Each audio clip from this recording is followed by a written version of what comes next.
औज़ुबिल्लाह मिनश्शैतानिर्रजीम बिस्मिल्लाहिर्रहमानिर्रहीम अल्हम्दुलिल्लाहि रब्बिल आलमीन अस्सलातु वस्सलाम अला अशरफिल अंबिया वल मुरसलीन सय्यदिना व मौलाना अबिल क़ासिम मुहम्मद व अला अहले बैतिही अत्तय्यबीन अत्ताहिरीन अल-मासूमीन अल-मज़लूमीन व लअनतुल्लाहि अला अअदाइहि मजमईन मिन यौमिना हाज़ा इला क़याम यौमिद्दीन अम्मा बाद अय्युहन्नास क़द अक़बल इलैकुम शहरुल्लाह बिलबरकति वर्रहमति वल्मग़फ़िरा व हुवा शहरुन दुईतुम फ़ीहि इला ज़ियाफ़तिल्लाह अनफ़ासुकुम फ़ीहि तस्बीह व दुआउकुम फ़ीहि मुस्तजाब व अमलुकुम फ़ीहि मक़बूल। सलवात भेजिए मोहम्मद।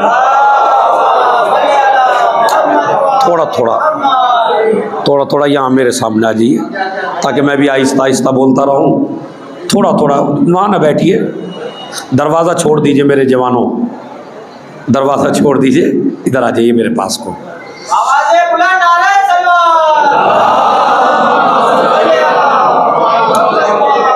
हाँ, ताकि एक मजलिस का माहौल बन जाए। थोड़ा थोड़ा और आगे को, थोड़ा थोड़ा इधर से बढ़ जाइए, थोड़ा थोड़ा बढ़ जाइए।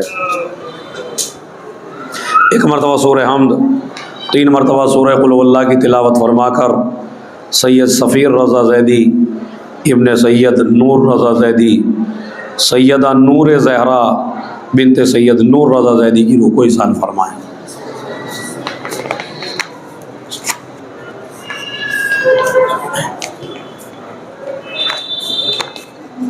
सल्लल्लाहु अलैहि वसल्लम।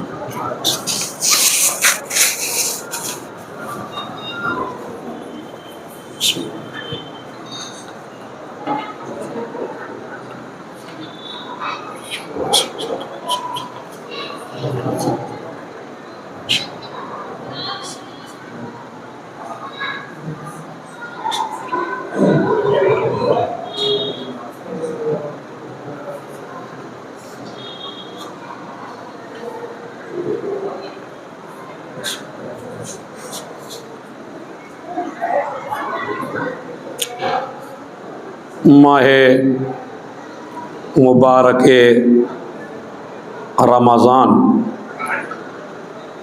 और उसमें ये मुख्तसर सा बयान आप हज़रात की खिदमत में चंद बातें इसी महीने के हवाले से अपनी जवान टीम को, अपने जवान भाइयों को समझाना है। नबी ने इरशाद फरमाया, ऐ लोगों, अल्लाह का महीना तुम्हारे लिए 3 तोहफ़े लेके आया है, रहमत, बरकत, मग़फ़िरत। इस महीने में रहमतें भी नाजिल होती हैं, बरकतें भी नाजिल होती हैं और बंदा गुनाहों से पाक भी होता है, जिसे मग़फ़िरत कहते हैं। बरकत की मिसाल मैं आपको ऐसे देता हूँ कि आप 11 महीने में जो खाना खाते हैं वो किसी और के दस्तरखान पे खाते हैं या अपने दस्तरखान पे खाते हैं? मगरिब के टाइम, रात के वक्त, ये जो टाइम हो रहा है खाने का, 11 महीने में आप किसके घर पे खाते हैं? ये अक्सर अपने ही घर में। आप करोड़पति सही, आप लखपति सही, आप अरब खरब के मालिक सही, लेकिन मुझे ईमानदारी से बताइए कि चाहे जितने रईस हों आप, 11 महीने का दस्तरखान चेक करिए और रमज़ानुल मुबारक में पहली रमज़ान का दस्तरखान चेक करिए। घर आपका है, खाना आपका है, बैंक बैलेंस आपका खर्च हो रहा है, ये पैसा आपके पास 11 महीनों में भी था, ये पैसा, ये बैंक बैलेंस आपके पास 11 महीनों में भी था, दौलत आपके पास उस ज़माने में भी थी, सब चीज़ें आपके सामने थी, लेकिन आप दस्तरखान पे या एक चीज़ खाते थे या 2 चीज़ खाते थे या हद से हद 3। लेकिन जब एक गरीब से गरीब भी रमज़ानुल मुबारक में रोज़ा इफ्तार करने के लिए बैठता है तो उसका दस्तरखान अमीरों से भी बड़ा अमीर होता है। होता नहीं होता? बताइए। आप अपने बारे में खुद फैसला करिए और ख़ुद मुझे सोच के बताइए। 11 महीनों में जो मगरिब के बाद खा रहे थे वो अलग था, और जो पहली रमज़ानुल मुबारक आई तो आप कहते हुए नज़र आए, अरे पता नहीं अल्लाह की नेमतें कहाँ से आ जाती हैं भाई। एक एक आदमी के सामने 10-10 चीज़ें, पकौड़ी भी है, खजूर भी है, और जी समोसा भी है, और जी कोई चाट भी है, और फल भी है। 11 महीनों में भी फल बहुत ज़्यादा बिक रहे थे, लेकिन आप इतना ख़रीद के नहीं लाए जितना ख़रीद के इस महीने में लाए। क्यों? 11 महीने में खाते हो अपने दस्तरखान पर, रमज़ानुल मुबारक में खाते हो खुदा के दस्तरखान। ये खुदा का दस्तरखान है। खुदा के दस्तर पर रहमतें नाजिल होती हैं भाई, बरकतें नाजिल होती हैं। मगफिरत यानी इतने गुनाहगार 11 महीनों में नहीं बख्शे जाते जितने गुनाहगार बख्शे जाते हैं रमज़ानुल मुबारक में। रिवायत में मौजूद है कि 1 लाख से ज़्यादा वो लोग जिन पे जहन्नम वाजिब हो चुका है, अल्लाह रमज़ानुल मुबारक की बरकत से उन्हें भी माफ़ कर देता है। अब आप बताइए, यानी रिवायत देखिए आप, जिन पर जहन्नम वाजिब हो चुका है, यानी क्लियर फैसला है कि यह आदमी जहन्नम में जाएगा, लेकिन जैसे ही रमज़ानुल मुबारक आया और अल्लाह की रहमतें बरसनी शुरू हुई तो अल्लाह की रहमतें उसे भी जहन्नम से आज़ाद कर देते हैं। इसीलिए रमज़ान के माना चेक करिए आप डिक्शनरी में। रमज़ान के माना अभी गूगल सर्च करिए और गूगल पे जाइए, डालिए रमज़ान के मीनिंग। खुदा की कसम पूरी मजलिस में वो मज़ा ना आए जो एक लफ्ज़ में आ जाए। रमज़ान के माना चेक करिए आप डिक्शनरी में तो आपको मिलेगा रमज़ान यानी क्या मतलब? रमज़ा अरबी ग्रामर में कहते हैं सूरज की तेज धूप सहरा के रेत पर पड़े। देखिए मैं बिल्कुल लेक्चर की शक्ल की मजलिस पढ़ रहा हूँ, एक एक लफ्ज़ पे तवज्जो चाहता हूँ। सूरज की तेज धूप सहरा के रेत पर पड़े और रेत इतना जल जाए कि अगर उसमें दाना डाल दिया जाए तो वो दाना जल के राख हो जाए। इसे कहते हैं रमज़ा। जरा जोर से बोलिए, रमज़ा, रे मीम ज़ा, रमज़ा यानी सूरज की धूप रेत को इतना जला दे कि अगर उसमें दाना डाल दिया जाए तो वो दाना जल के राख हो जाए। उसे कहते हैं रमज़ा। रमज़ान को रमज़ान इसलिए कहते हैं कि 11 महीनों के इकट्ठे हुए वे गुनाह जब इंसान को बिल्कुल नजिस बना दे और रमज़ानुल मुबारक आए तो ये रमज़ान का महीना उसके गुनाहों को जला के राख कर देता है, और ऐसा कर देता है कि जैसे माँ के पेट से अभी पैदा हुआ। एक सलावत भेजे मोहम्मद और आले मोहम्मद।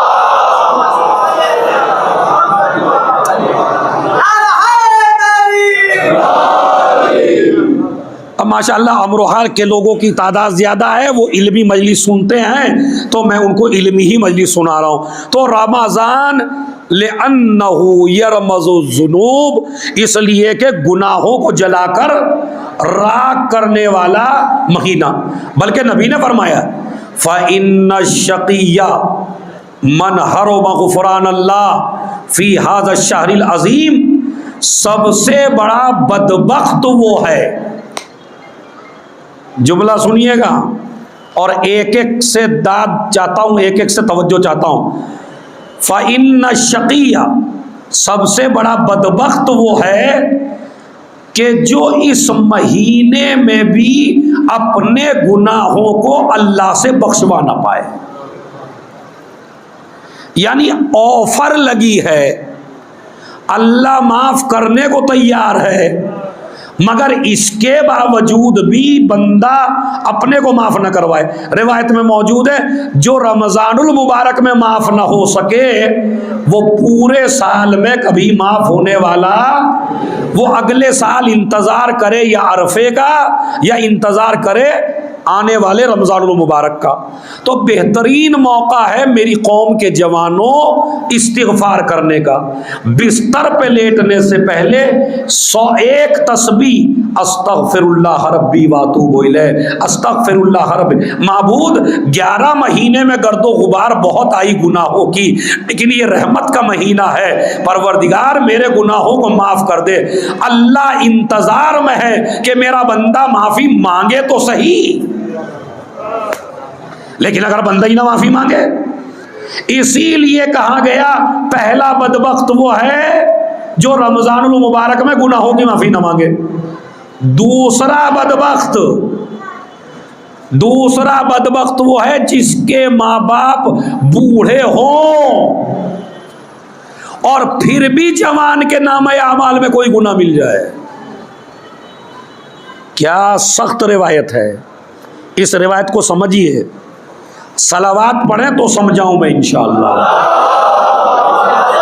तो क्या खुदा जवानों सुनिए, यानी पहला बदबख्त कौन सा है, जो रमजान में माफ ना हो पाए। दूसरा बदबख्त कौन सा है, जिसके माँ बाप बूढ़े हों और जवान के नामे आमाल में गुनाह दिख जाए। यानी जब इतनी बड़ी मशीन लगी हुई थी घर में, तो फिर भी तुम्हारे बदन पे मैल कैसे आया, अब भी नहीं समझे। अगर आपके घर में बेहतरीन पानी मौजूद हो तो आपके बदन पे निजासत मिलेगी? नहीं मिलेगी। अगर किसी के घर पानी नहीं है तो वो नजीस रहेगा, मैला रहेगा। लेकिन अगर मेरे घर में दरिया बहता हो और उसके बाद भी मेरे बदन पर निजासत मिले तो बदबख्त है या नहीं?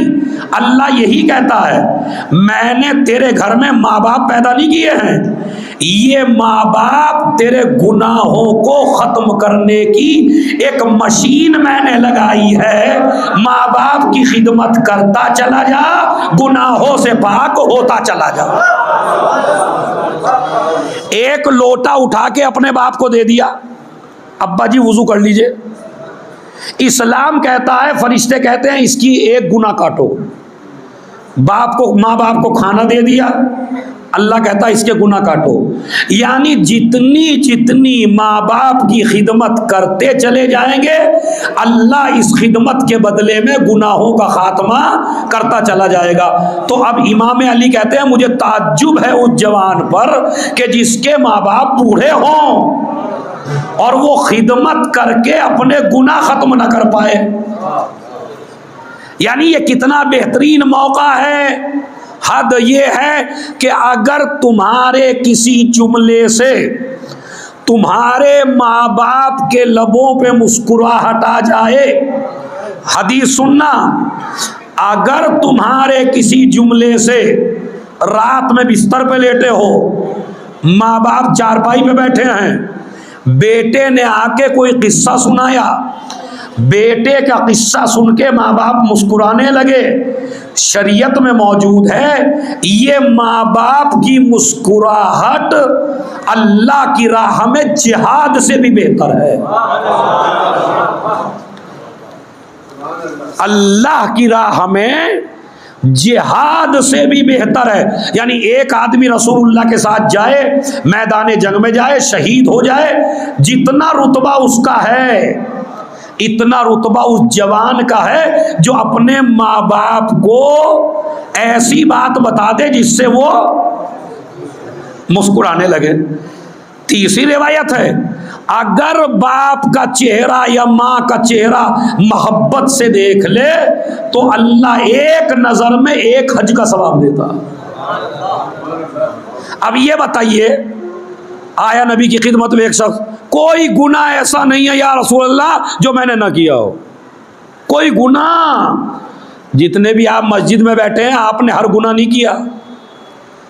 किसी ने शराब नहीं पी, किसी ने जुआ नहीं खेला, मसलन किसी ने जिना नहीं किया, और अगर किसी ने एक काम किया तो दूसरा गुनाह नहीं किया। जितने भी, वो आके कहता है कोई गुनाह ऐसा नहीं जो मैंने ना किया, रास्ता बताइए माफ होने का। नबी ने फरमाया तेरे माँ बाप जिंदा हैं? कहा हाँ है। कहा जा उनकी खिदमत करता चला जा, गुनाहों से पाक होता चला जाएगा। तो अगर इसके बावजूद भी लड़का गुनाह में मुब्तला रहे, और खुसूसन माँ, जितनी जल्दी माँ गुनाहों से पाक करती है, इतना जल्दी बाप भी नहीं कर पाता। माँ की जितनी खिदमत करते चले जाओगे, गुनाहों से पाक होते चले जाओगे। तो पहला बदबख्त वो है जो रमज़ानुल मुबारक में भी गुनाह ना माफ़ करवा पाए। दूसरा कौन? जिसके माँ बाप बूढ़े हो, वो खिदमत करके गुनाह न झड़वा पाए। तीसरा बदबख्त कौन सा है? जो मेरा नाम सुने और मुझ पे सलावत न पढ़े।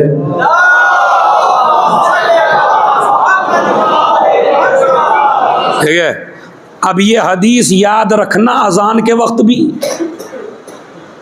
हमारा मजमा अजान होती रहती है, बातों में लगा रहता नहीं। ईमानदारी से बताइए, जब इकामत होती है तो कोई सलावत पढ़ता है?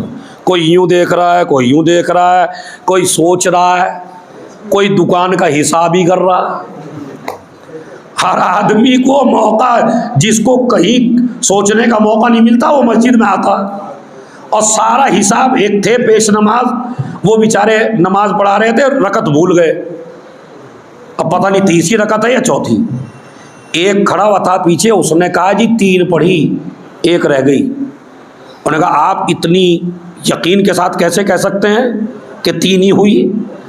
कहने लगा दिल्ली में मेरी 4 दुकानें हैं, एक रकत में एक दुकान का हिसाब किया, दूसरी में दूसरी का किया, तीसरी में तीसरी का किया, एक दुकान का हिसाब बाकी रह गया। इसका मतलब यह है कि अभी तक तुम्हारी। तो सारे ख्यालात हमें कहाँ आते हैं?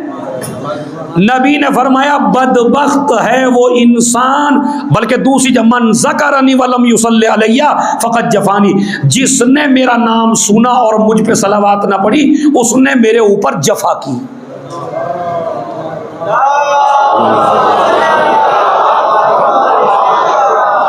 मेरे ऊपर जुल्म किया। तो कितना जुल्म कर रहे हैं आप रमज़ानुल मुबारक में भी। मुअज़्ज़िन कहता है नबी का नाम लेके, आप अपनी हर पता नहीं किस चीज़ में लगे हुए, हर चीज़ छोड़ दो, कुछ भी कर रहे हो। बल्कि 3 चीज़ें ऐसी हैं कि जो दुआ कभी ना कबूल हो, अल्लाह उस वक्त कबूल कर लेता। अल्लाह उस वक्त दुआ कबूल, अजान के वक्त। अगर कोई दुआ तुम्हारी पूरे दिन में कबूल नहीं हो रही है, तो जब मुअज़्ज़िन अजान दे रहा है तो आप अजान को दोहराइए। जब मुअज़्ज़िन चुप हो रहा है तो उसके चुप होते हुए आप दुआ करिए। मुअज़्ज़िन ने कहा अल्लाहु अकबर, अब वो सांस लेगा ना, दूसरा अल्लाहु अकबर कहने के लिए, इस बीच में अल्लाह से मांग लीजिए।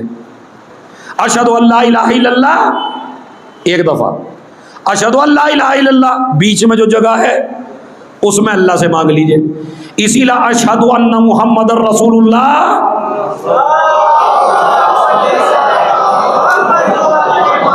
मगर इस हदीस को याद रखना, कल भी जब अजान हो, और अजान सुन्नी शिया की नहीं होती,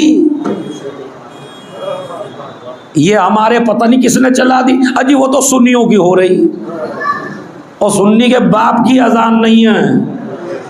अजान उसकी है जिसने अजान बचाई है। कहाँ से सुन्नी शिया की अजान आ गई? अजान है हुसैन की। अजान से यजीद का कोई ताल्लुक नहीं है, अजान से बनी उमैया का कोई ताल्लुक नहीं है। सुन्नी अजान दे तब भी, शिया अजान दे तब भी।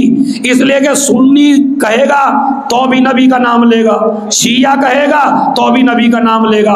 तो जैसे ही नबी का नाम आया वैसे ही अजान हुसैन की हो गई।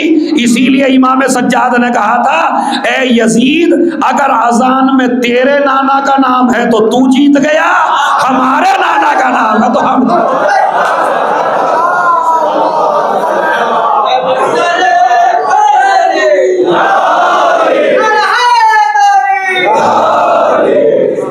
आप समझ गए? तो अजान के वक्त जब भी मोमिन अल्लाह से दुआ करेगा, अल्लाह उस दुआ को रिजेक्ट, आप इसका तजर्बा करके देख लीजिए। जब भी आपको कोई प्रॉब्लम हो, कोई परेशानी हो, कोई मुसीबत हो, अजान के वक्त दुआ करिए। हमारी माएँ, इस वक्त की माँ नहीं जो बीए किए हुए है, वो वाली नहीं, तुम्हारी माएँ जो 50-60 साल की, वो क्या करती थी? अजान हो गई, बिस्तर पे लेटी, उठ गई, एकदम सर पर दुपट्टा रख लिया, दुआ करने लगी। आजकल की लड़की ये अदब कहाँ जाने, आजकल की को नहीं पता है। और ये जो तुम इतना कमा कमा के रईस बने, ये तुम्हारी सनदों ने तुम्हें रईस नहीं बनाया, वो जो माँ की दुआएं अजान के वक्त थी, उसने तुम्हें ओहदे दिलाए, उसने तुम्हें बड़ा बनाया। तो आदि तो सुनिए, अजान के बाद दुआ करिए, अल्लाह कभी रद्द। दूसरा टाइम, बारिश होते वक्त हम इंजॉय करते हैं जब बारिश होती है, और मजा आ रहा, कमाल है भाई, अब बढ़िया मौसम हो गया भाई एकदम से, है इंजॉय। इंजॉय का वक्त तो है ही, दुआ का वक्त है। इसलिए कि जब जनाब मूसा ने कहा, परवरदिगार, जब तू अपने बंदों पे मेहरबान होता है, जब तू अपने बंदों से राजी होता है, तो तू क्या करता है? अल्लाह कहता है, जब मैं अपने बंदों से राजी होता हूं तो बारिश करता हूं। जब मैं राजी होता हूं अपने बंदों से तो बारिश करता हूं। तो अल्लाह राजी होता है कब? जब बारिश करता है। इसीलिए नबी ने फरमाया, हुक्म है इंदा नुज़ूलिल मतर, जब बारिश हो रही हो तो चूंकि अल्लाह राजी है बंदे से, तो जिस वक्त राजी हो उसी वक्त अपनी फाइल बढ़ा दो अल्लाह के पास। आप परवरदिगार हमसे राजी है। और अब वो सुन लें जी, देखिए मुझे एक बच्ची नजर आ रही है एक बाप की गोद में, तुम्हारी है ये? सलावत पढ़े, मेरी है वैसे है। मैंने तुम्हारी इसलिए पूछा, मैंने कभी भतीजी या कुछ हो इस तरह, इस माना में। तो हमारी बच्ची है, देख कितनी प्यारी बच्ची। जनाब मूसा ने पूछा, परवरदिगार, जब तू और ज्यादा राजी हो, यानी जब राजी हो तो बारिश करता है, लेकिन तू बंदे से बहुत ज्यादा खुश हो तो क्या करता? कहा, जब मैं ज्यादा खुश होता हूं तो अपने बंदे को बेटी दे देता हूं। जिसको बोझ समझता है आदमी। अब मुझे अमरोहा का तो पता नहीं है, अच्छा बता दीजिएगा मुझे। हर जगह दिल्ली से लेके मुजफ्फरनगर, पूरे इंडिया में लड़का पैदा हुआ तो दादी उछल रही है और बेटे को कह रही लड्डू बनवा लो, लड्डू बांटने हैं हमें। पोता पैदा हुआ है, इधर खबर दी नहीं वो पोती हुई। हमारा कहाँ नसीब जो पोता हो है? और अगर 2 हो गई और अगर 3 हो गई तो हो सकता है उसे घर से ना निकाल दें बाज लोग। ऐसा जैसे यही पैदा कर रही है, इनके बेटे का कुछ है ही नहीं। अरे बच्ची पैदा हुई तो दोनों के हुई ना है? तो ऐसे अरे तीसरी शादी कर लो, बाज लोग होते। और अगर अल्लाह को रहमती देनी हो तो जब मैं बंदे से सबसे ज्यादा राजी होता हूं उसे बेटी दे देता हूं। और अब मैं दलील ऐसी दूंगा, तुम जरा बगल में हाथ रख के दिखाओ, मुझे भी बड़ा फन आता है, देखता हूं कौन नहीं हाथ उठाता। दलील सबसे बड़ी ये है कि अगर अल्लाह बेटी से ज्यादा राजी ना होता तो अपने सबसे बड़े नबी को फातिमा ना देता।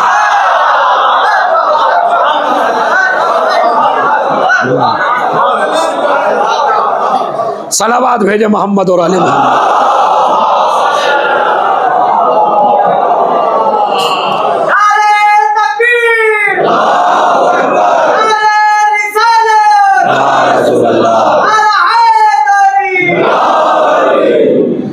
रिवायत है, मन आला बिनतन वाहिदन वजबत लहुल जन्ना, जो एक लड़की की सही तरबियत कर दे अल्लाह उस माँ बाप पे जन्नत को वाजिब कर देता। एक लड़के की तरबियत करोगे तो एक लड़का सही होगा, एक लड़की की सही तरबियत कर दोगे तो एक पूरी नस्ल सुधर जाएगी। समझ रहे आप? तो ये भी मेरा मौजू, बेटी और बेटे का मौजू, ये तो बीच में आ गई बात। तो जिस वक्त बारिश हो रही हो तो अल्लाह से दुआ करिए, अल्लाह कबूल करता। तीसरा मौका इंदन निकाह, जब रुए जमीन पे कोई निकाह हो रहा हो, शादी निकाह, जब दो मौलवी बैठे हो निकाह पढ़ने के लिए लड़के लड़की का, तो ये बेहतरीन वक्त है दुआ की कबूलियत का। इसलिए कि अल्लाह रहमतें बरसा रहा है इस दूल्हा दुल्हन पर, इसलिए कि इस निकाह की वजह से वो भी हराम से बचेगा, ये भी हराम से बचेगी, इसलिए अल्लाह रहमत बरसा रहा। मगर शादी में हमारे दुआ कहाँ याद है? शादी में तो हम, मेरे उस्ताद मोहतरम अल्लाह उन्हें गरीक़ रहमत फरमाए, करवट करवट जन्नत नसीब फरमाए, मौलाना नईम अब्बास साहब को, वो ये कहते थे खड़े हो के खाना खाना तो अल्लाह मियाँ को इस आदमी को 4 हाथ देने चाहिए थे।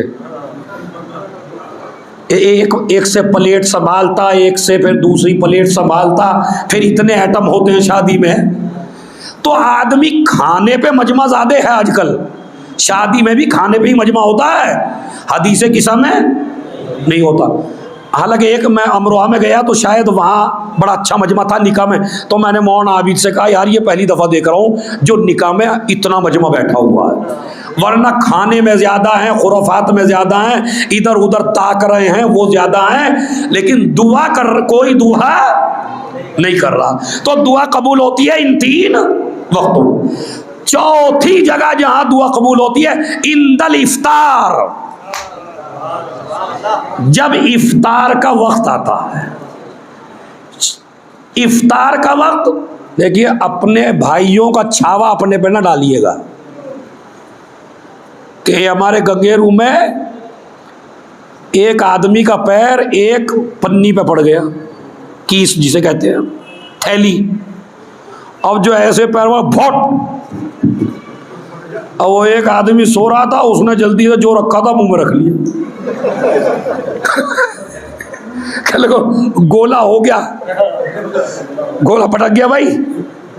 अब उठ के आया बाहर, अरे ये तो सूरज निकल रहा है भाई।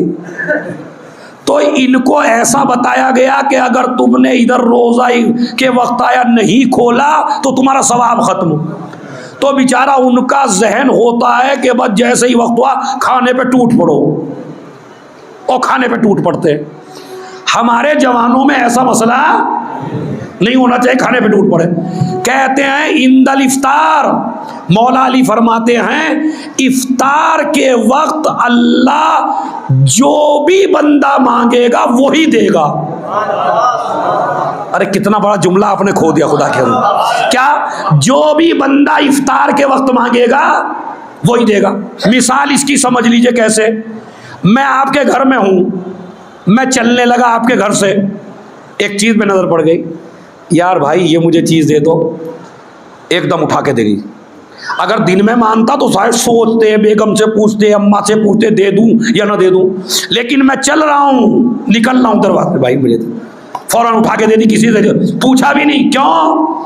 कहने लगे अम्मा कैसे पूछता, उसने उस वक्त मांगा जब वो जा रहा था, मैंने नहीं चाहा मेरा मेहमान नाराज होके जाए। मौला कहते हैं इफ्तार के वक्त तेरी मेहमानी का अल्लाह के पास आखिरी वक्त है, जब तू आखिरी वक्त में मांगता है तो अल्लाह कहता है मेरा मेहमान मुझसे मांग रहा है।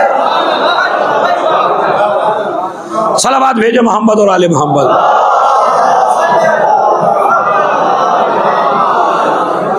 इफ्तार के वक्त खाना सामने, लुकमा हाथ में, और एक सूरा तुम्हारे और हमारे चौथे इमाम इमाम ज़ैनुल आबिदीन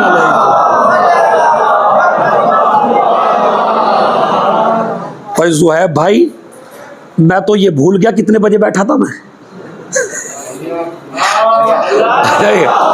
किसी ने देखा टाइम? आपने देखा टाइम?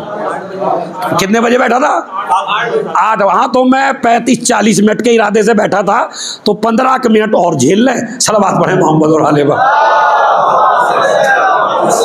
हाँ, 8 बजे सही, आपने सही, 8 बजे बैठा था, तो अगर 10-15 मिनट और ले लूँ मैं, मसाइब भी उसी में है, अलग से नहीं। तो खैर वो सुनिए आप। चौथे इमाम फरमाते हैं, जो इंसान इफ्तार के वक्त और सहर के वक्त, कितने टाइम बताए? 2 टाइम, जब रोजा शुरू करे तब, और जब रोजा खत्म करे, यानी इफ्तार और सहरी, ये वाला सूरा पढ़े। इन्ना अंज़लनाहु फी लैलतिल, हर आदमी के याद है ना सूरह क़द्र? हर आदमी के याद है। इमाम फरमाते हैं, जो इंसान इफ्तार के वक्त 1 मरतबा, सहर के वक्त 1 मरतबा इन्ना अंज़लना पढ़ ले, तो वो ऐसे ही है, कैसे?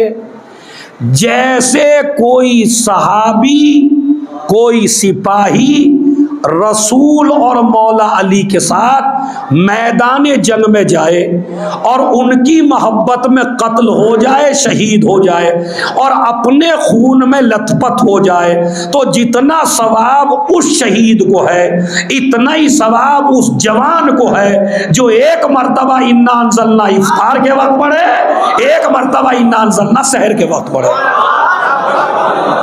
बताइए कितना छोटा सा मसला। पढ़ेंगे नहीं पढ़ेंगे? कल से इंशाअल्लाह। तो 1 मरतबा इन्ना अंज़लना इफ्तार के वक्त, 1 मरतबा इन्ना अंज़लना सहर के वक्त। अच्छा, यही सूरा क्यों? अब इसमें आपको मजा आएगा। यही सूरा क्यों? इसलिए कि कुरान मजीद का ये वाहिद सूरा है जो आधा मखसूस है बीबी ज़हरा से और आधा मखसूस है इमाम ज़माना से। एक ही सूरे में 2-2 शख्सियतें हैं, बीबी फातिमा भी हैं, इमाम ज़माना भी हैं। आप कहेंगे दलील, दलील सुन लीजिए। इन्ना अंज़लनाहु फी लैलतिल क़द्र, हमने इस कुरान को शब क़द्र में नादिल किया। वमा अदराका मा लैलतुल क़द्र, तुम क्या जानो लैलतुल क़द्र क्या है? लैलतुल क़द्र खैरुम मिन अल्फ़े शहर, ये रात 1000 महीनों से बेहतर है। इमाम से पूछा गया ये लैलतुल क़द्र क्या है? तो इमाम ने फरमाया लैलतुल क़द्र हमारी दादी फातिमा है। सलावत भेजे मोहम्मद और आले।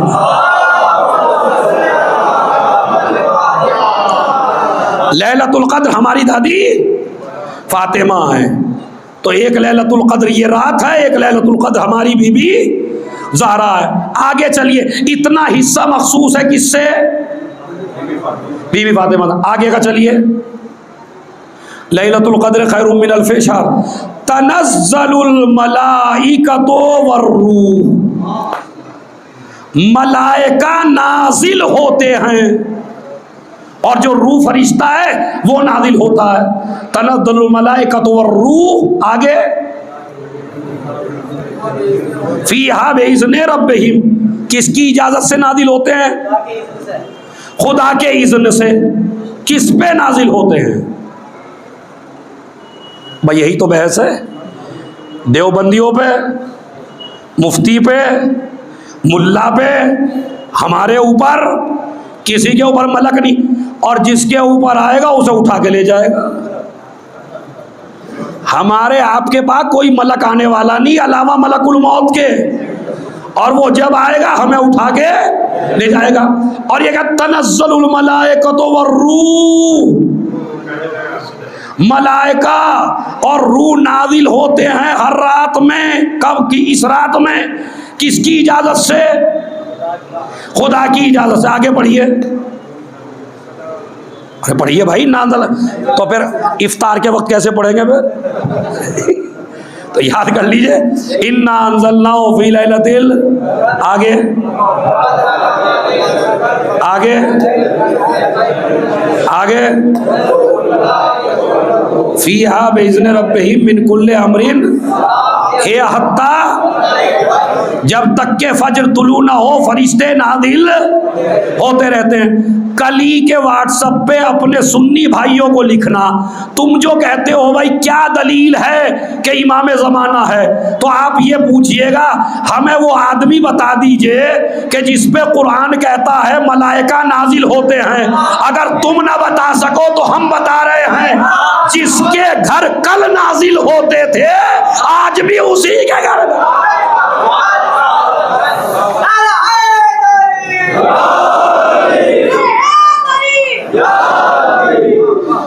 तो मलाइका पहले भी ज़हरा के घर नाजिल होते थे, अब भी ज़हरा के घर नाजिल। तनज़्ज़लुल मलाइकतु वर्रूह फ़ीहा बिइज़्नि रब्बिहिम मिन कुल्लि अम्र।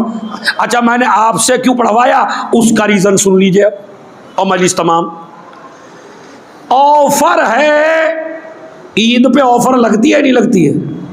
मुसलमानों को लुभाने के लिए क्या एक के साथ एक फ्री। तो हमारी औरतें वहीं जाती है जहां एक के साथ एक फ्री। यह लिखा 50% ऑफ, और ये खाली 10 दिन के लिए है, बस ईद तक। तो सारी औरतों का रुझान, सारे मर्दों का रुझान किधर जाएगा? ऑफर। इसका मतलब है ऑफर इसलिए लगाई जाती है कि जो बंदा माइल भी ना हो उसे, रमजानुल मुबारक ऑफर का महीना है, अल्लाह ऑफर दे रहा है। क्या ऑफर है? मन तलाफी है आयतन मिनल कुरान कान लहू मिस्लु अजर मन खतमल कुरान फी गैरिही मिनश शहूर। जो इंसान रमजानुल मुबारक में एक आयत की तिलावत करे, अल्लाह उसे एक आयत पे पूरे कुरान का सवाब देगा। ऑफर नहीं है क्या? बताइए। 11 महीनों में एक कुरान पढ़ोगे तो एक कुरान का सवाब, 2 कुरान पढ़ोगे तो 2 का सवाब, 3 पढ़ोगे 3 का सवाब। रमजान मुबारक की ऑफर क्या है? आयत एक पढ़ोगे, और कहने वाला कौन है? नबी। आयत पढ़ोगे एक सवाब मिलेगा, जोर से बोलिए भाई, पूरे कुरान का। अब एक आयत पढ़ लो आप, बिस्मिल्लाह। अब ये जिसने बिस्मिल्लाह पढ़ा उसका एक कुरान खत्म हो गया। अब अगर कोई यूँ कहे मुझे यकीन नहीं आ रहा, तो भाई जिसे नबी की बात पे भी यकीन नहीं आ रहा मैं तो कह नहीं रहा हूं। अच्छा, ये हदीस सुन्नियों में भी है, ये हदीस शियों में भी है, ऐसा नहीं कि इख्तलाफी है। नबी ने ये इरशाद फरमाया जो एक आयत पढ़ेगा रमजानुल मुबारक में उसे सवाब मिलेगा पूरे कुरान का। इसीलिए आपने देखा होगा जिन लोगों से कुरान पढ़ना नहीं आता था तो हमारी माँ बहनें कहती थी यार बिस्मिल्लाह का पढ़ ले, एक लाइन पे एक मर्तबा बिस्मिल्लाह, एक लाइन पे एक मर्तबा बिस्मिल्लाह। मगर ये उस वक्त कहती थी, इस वक्त ये जुमला नहीं कहना चाहिए बिस्मिल्लाह का पढ़ ले। अरे इंटरनेट सीख लिया, गूगल सीख लिया है, व्हाट्सअप सीख लिया, प्रोग्राम डाउनलोड कर, जब इतना इतना बड़ा मामला सीख लिया तो कुरान पढ़ना भी सीख ले। काहे की शर्म है कुरान पढ़ने में? जरूरी नहीं, अगर 30 साल का है तो 30 साल का पढ़े, 50 साल का है तो 50 साल का पढ़े, 90 साल का भी, 100 साल का भी बुढ़ा है तो उसे भी चाहिए कुरान पढ़े। जब जाहिल रहते शर्म ना आई तो इल्म लेते। अब आप जैसे जवान देखिए कितने खूबसूरत खूबसूरत जवान मेरी मजलिस में, मुझे अफसोस होगा अगर कोई जवान कहे मुझे नहीं कुरान आता। अरे क्यों नहीं आता तुझे भाई? रात में बिस्तर पे लेटने से पहले आधा घंटा ऑनलाइन कुरान पढ़ ले, आ जाएगा? आएगा नहीं आएगा? मगर अभी से तुम यूं क्यों करके क्यों बैठ गए कि मुझसे नहीं आता? कौन सी चीज है जो तुमसे नहीं आती थी और तुमने सीखी और नहीं आई? अंग्रेजी तुमसे आती थी, माँ के पेट से पैदा हुए थे अंग्रेजी सीखते हुए, आई नहीं आई? जब सीखी तो आई। तो मेरे जवानों, अगर इसलिए कि रिवायत में मौजूद है, जन्नत मिलेगी अली की विलायत पर, जन्नत का दर्जा बढ़ेगा कुरान की तिलावत पर। अगर आपको कुरान याद नहीं है तो कुरान के बगैर आप जन्नत में जा नहीं सकते, चाहे अली की विलायत के साथ भी हो।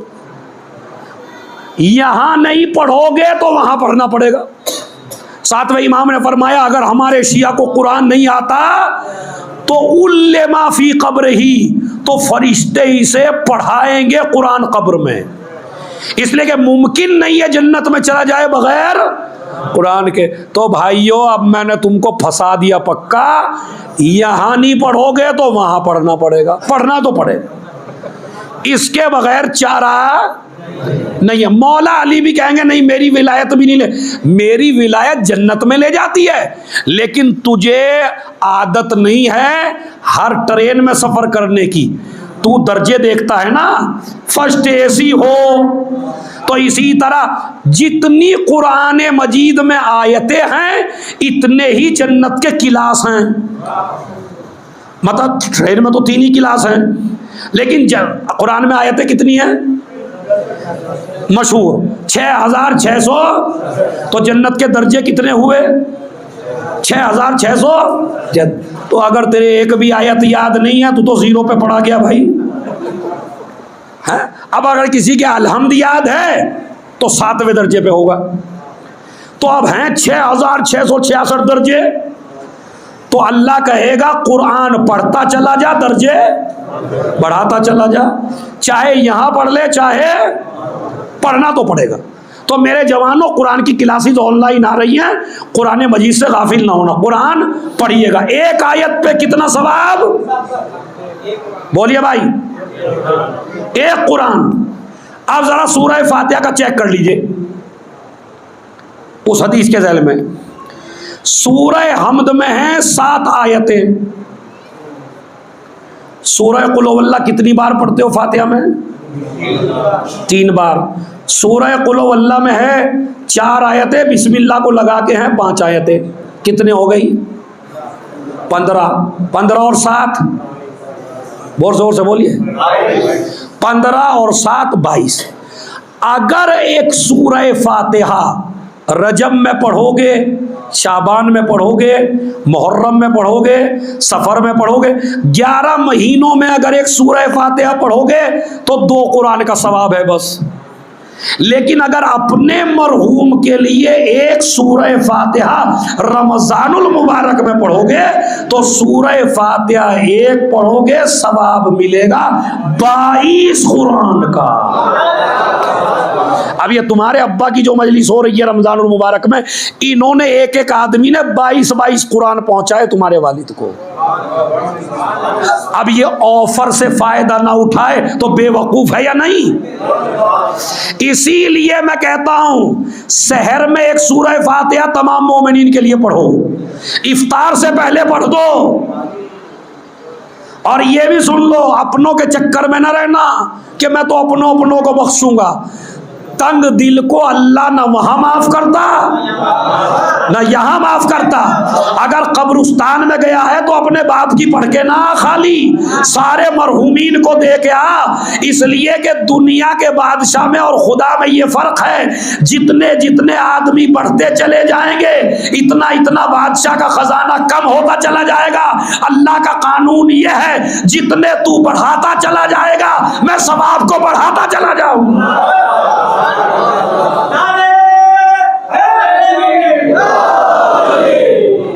तो 22 कुरान का सवाब है अजीजों। कुरान मजीद पढ़िए, कुरान मजीद पढ़िए, कुरान मजीद पढ़िए। अपने बच्चों को पढ़ाइए, BA कराइए, MA कराइए, डॉक्टरी कराइए, इंजीनियर बनाइए, PhD कराइए, वकील बनाइए। हर तरह का आदमी होना चाहिए मजहब शियत में। शियों में सबसे ज़्यादा डॉक्टर, शियों में सबसे ज़्यादा वकील, शियों में सबसे ज़्यादा जज। लेकिन जज बनाने से पहले, वकील बनाने से पहले, सिपाही बनाने से पहले कुरान जरूर पढ़ा देना। क्यों? दुनियावी तालीम का मिजाज है तकब्बुर पैदा करना, कुरान का मिजाज है बैलेंस करना। इन डॉक्टरों को, इंजीनियरों को, वकीलों को, जजों को पहले कुरान पढ़ा दो ताकि तालीम लेके माँ को माँ कह सके, बाप को बाप कह सके। एक सलावत भेजे मोहम्मद। बस मेरा वादा पूरा, 35 मिनट मुझे हो गया। एक सलावत पढ़े मोहम्मद और आले मोहम्मद। देख रहे हैं, ये है कुरान। तो ये बड़ी ऑफर लगी हुई है, अल्लाह की खिदमत में इस्तिग़फ़ार ज़रूर करिए। और अगर इन मजलिसों में एक आंसू निकल जाए, चूँकि एक बाप की मजलिस है, आज आप इतने लोग एक बेटे को पुरसा देने के लिए आए हैं और ये पुरसा ले भी रहे हैं। हालांकि जो गम इनका पहली बरसी में था वो दूसरी में नहीं, जो दूसरी में था वो तीसरी में नहीं है, लेकिन इसके बावजूद भी आप पुरसे के लिए आए। पुरसे से दिल को सुकून हो जाता है। मेरे अब्बा की फातिहा पढ़ी, मेरे अब्बा की मजलिस में आए। मैं कहूँगा तुम तो खुश नसीब हो, इतने साल के बाद भी, या 2 साल के बाद, या जितने भी साल हुए, तुम्हें आज भी इतने लोग पूछने के लिए आ गए। गरीब तो सैयद सज्जाद है। सैयद सज्जाद को कोई पुरसा देने नहीं आया। बस जितना रोना है 2 जुमलों पे रो लीजिए। सैयद सज्जाद को कोई पुरसा देने के लिए नहीं आया, पुरसा देने आया शिमर आया। कैसे आया? कभी कोड़ा मार रहा है, कभी ताजियाना मार रहा है, कभी तोखे खारदार पहना रहा है, हाथों में हथकड़ियाँ, पाँव में बेड़ियाँ, गले में खारदार तोख। मुझे बस एक मसला बता दीजिए, बड़ा हसास मसला है, इंशाअल्लाह घरों तक जाएंगे, आंसू नहीं रुकेगा, मगर एक जुमला बता दीजिए। अगर किसी बेटे का खुदा ना करे एक्सीडेंट हो जाए किसी जगह और उसके माँ बाप को वहां से गुजारा जाए कि जहां पे जवान बेटे का एक्सीडेंट हुआ था, 1 साल के बाद तो जैसे ही माँ उस जगह को देखती है चीखे मार के रोना शुरू कर देती है।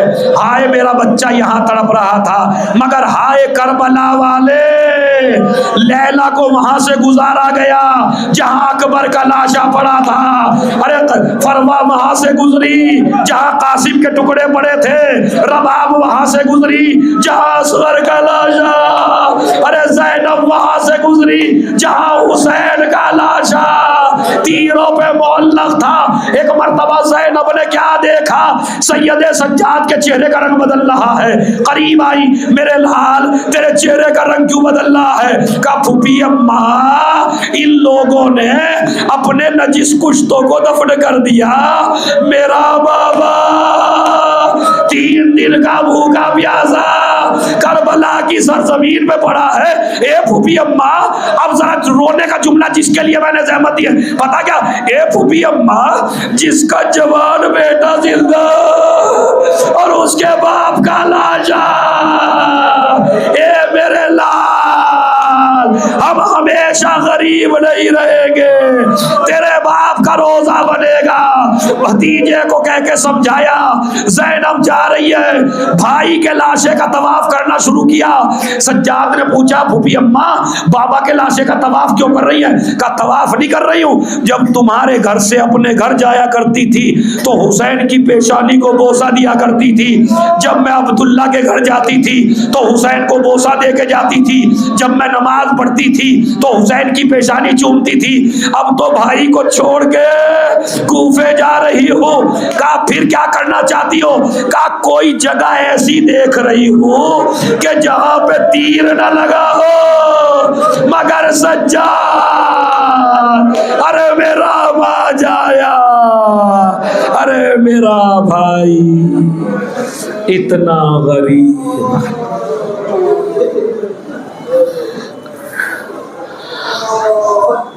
सयालमुल्लज़ीना ज़लमू अय्यमुनक़लबी यनक़लिबून अल्लाहुम्मा ग़फ़िर लिल मुमिनीना वल मुमिनात वल मुस्लिमीना वल मुस्लिमात अल अहयाइ मिनहुम वल अमवात ताबे बैनना व बैनहुम बिल खैरात इन्नका मुजीबुद दाअवात इन्नका अला कुल्लि शैइन क़दीर। एक मरतबा सूरह हाम्द, 3 मरतबा सूरह कुल वल्लाह की तिलावत फरमाकर सैयद सफ़ीर रज़ा ज़ैदी इब्न सैयद नूर रज़ा ज़ैदी, सैयद नूर ज़हरा बिनते सैयद नूर रज़ा ज़ैदी की रूह को इसाल फरमा।